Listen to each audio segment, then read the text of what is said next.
Bonjour à tous, Bonjour à toutes. bienvenue dans cette vidéo dans laquelle nous allons voir ou imaginer 3 conseils de Gandhi pour les coachs professionnels et autres professionnels de l'accompagnement. Je suis Anne-Laure Dabo, je suis coach professionnel et co-dirigeante du centre de formation Zen Pro. Cécile Neuville, je suis psychologue et coach professionnel et nous avons pas mal d'imagination et on aime bien se poser des questions qui nous permettent d'avoir du recul et des nouvelles perspectives sur nos métiers de coach et de se faire des références par rapport à des personnalités dont on entend souvent parler, mais finalement, à quoi ça peut nous servir? Aujourd'hui, nous allons parler de Gandhi. Vous avez sans doute entendu parler de Gandhi. Et donc, Qui quel conseil pourrait nous donner Gandhi, quand même, qui était connu pour avoir joué un rôle majeur, quand même, dans le mouvement de l'indépendance de l'Inde, notamment au milieu du XXe siècle. Donc, c'est quand même pas non plus récent, mais c'est quand même pas non plus il y a très très longtemps. Et pourtant, il est encore bien connu. Il y a entend beaucoup souvent de parler de lui. citations Il est très associé à la paix, et la pacifique, non-violence. la non-violence, la justice sociale, etc. Donc, du coup, si on lui demandait, très cher Gandhi, si tu nous entends, quels seraient les 3 conseils que tu nous donnerais en tant que professionnel de l'accompagnement? Voilà ce que nous avons imaginé que Gandhi pourrait nous conseiller.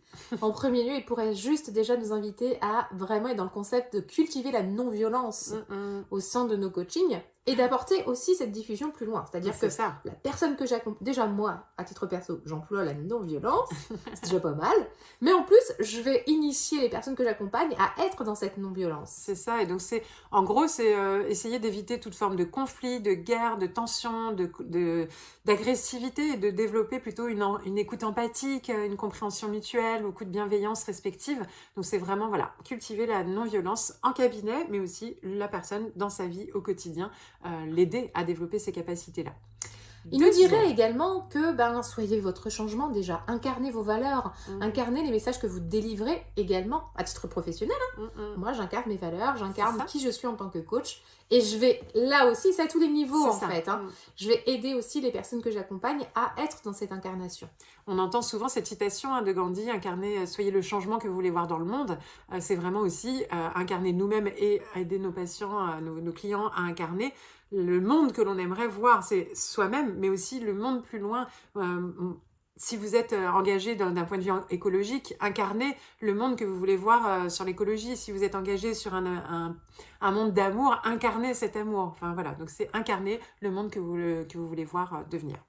Et enfin, le dernier conseil qu'il pourrait nous donner, c'est prôner la tolérance et l'inclusion. Quelque chose d'important pour lui, justement.